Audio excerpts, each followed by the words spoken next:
ప్రభువు బల్ల ఎందుకు తీసుకోవాలి? 1 కొరింథీయులకు 10వ అధ్యాయం 16వ వచనం. మనము దీవించు ఆశీర్వచనపు పాత్రలోనిది త్రాగుట క్రీస్తు రక్తంలో పాలు పుచ్చుకున్నటే కదా.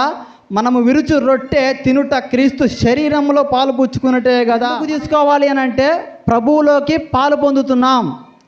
క్రీస్తు యొక్క శరీరము రక్తం ఎప్పుడైతే మనం తీసుకుంటామో అప్పుడు క్రీస్తుతోటి మనం పాలివారం అవుతున్నాం. క్రీస్తులోకి మనము వస్తున్నాం. క్రీస్తుతో మనం అనుసంధానం కలిగి ఉంటున్న రక్తాన్ని ఆయన శరీరాన్ని తీసుకున్నప్పుడు మనం ఆయనతో పాలివారం అవుతున్నాం. బైబిల్ చెప్పింది కదా, నా శరీరం తిని నా రక్తం త్రాగనివాడు నాకు పాత్రుడు కారు. అంటే ఆయన శరీరం తిని ఆయన రక్తం ఎప్పుడైతే మనం తీసుకుంటామో అప్పుడు మనం ఆయనతోటి పాలివారము అవుతున్నాం అన్నట్టు మనకు.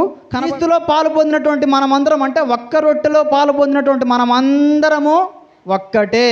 ఎవరికైనా బాధ వస్తే సహా కలిగి ఉంటున్నామా? ఏమో మనకెందుకులని వదిలేసు. శరీరంలో అనేక అవయవాలు ఉన్నాయి. అలాగే ఎలాగైతే ఒకే శరీరంలో ఉన్నాయో చాలామందిమైనటువంటి మనం అందరము ఒక్కటే అని మనకు ఈ శరీరం ద్వారా మనకు తెలియబడతా ఉంది. ఆయనను జ్ఞాపకం చేసుకోవడానికి మనము చేయాలి. ప్రభు యొక్క శరీరము, ప్రభు యొక్క రక్తము మనము ఎందుకు తీసుకోవాలి అని అంటే నా కోసం ప్రాణం పెట్టాడు సిలువలో. జ్ఞాపకం చేసుకున్నప్పుడు ప్రభు యొక్క రాత్రి భోజనానికి అర్థంగా ఉంటుంది.